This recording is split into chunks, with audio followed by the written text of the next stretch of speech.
Good evening and welcome to this ABC 36 News Update. I'm Megan Skaggs. A former high school football coach in Louisville who was facing jail time for the death of one of his players walks out of the courtroom a free man. A jury found David Jason Stinson not guilty of reckless homicide and wanton endangerment. ABC 36's John McGarry has more. One of his boys went down and he did nothing. That's what the prosecution said about former Pleasure Ridge Park High School football coach Jason Stinson. His 15-year-old player, Max Gilpin, collapsed after a tough practice last year in the sweltering August heat. He died 3 days later. Prosecutors said Stinson withheld water and forced the teens to run wind sprints, even after several vomited. There's one thing to have tough talk in football, and it's another thing to be verbally abusive. At what point does a reasonable person, at what point does even the toughest football coach say, I think I've got a bad environment here? At what point do you stop it? You don't get convicted of felony being a jerk. Defense contended that Max died due to a mix of substances in his body. Creatine, a bodybuilding supplement, along with Adderall for attention deficit disorder. They said the combination may have made him more susceptible to heat exhaustion. He's a cocktail when he goes into that practice that day. You know what an autopsy would tell you?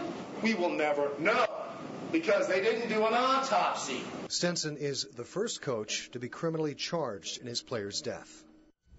That was John McGarry reporting. Now, Stinson lost his job after Max Gilpin's death. After the verdict, Jefferson County school superintendent said Stinson, who's been working in a non-instructional position, can begin teaching again and can apply for a coaching job.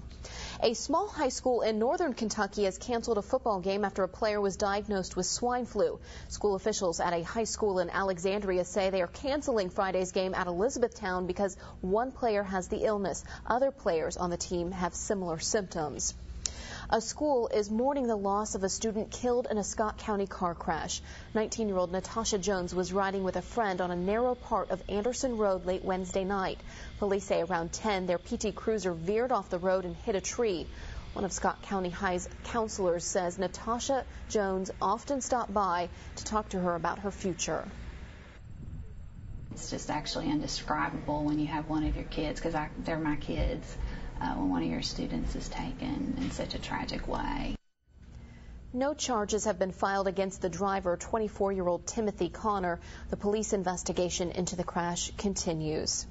That is going to do it for this ABC 36 News Update. You can always get the latest news, weather, and sports by logging on to our website, WTVQ.com.